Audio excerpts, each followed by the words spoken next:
তো hello everyone, আজ হচ্ছে শুক্রবার। আজকে আমার মায়ের বাড়ি দুপুরে নিমন্ত্রণ ছিল, কিন্তু কিছু কারণবশত আমি দুপুরে যেতে পারিনি। সন্ধ্যা হতেই মা এদিকে ফোন দিয়ে বলল রাত্রের ডিনারটা যেন ওখানে গিয়ে করি, মায়ের বাড়িতে গিয়ে করি।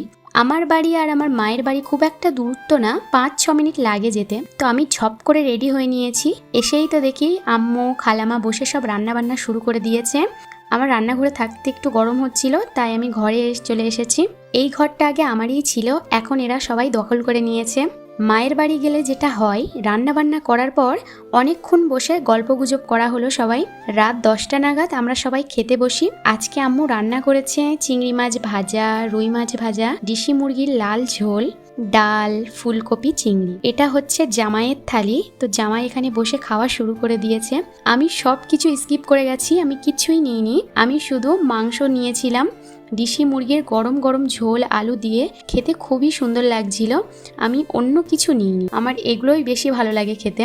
তো আমরা সবাই এখানে মজা করে খাওয়া দাওয়া করি। ততক্ষণ তোমরা চ্যানেলটা সাবস্ক্রাইব করে পাশে থাকো নতুন নতুন ভিডিও দেখার জন্য।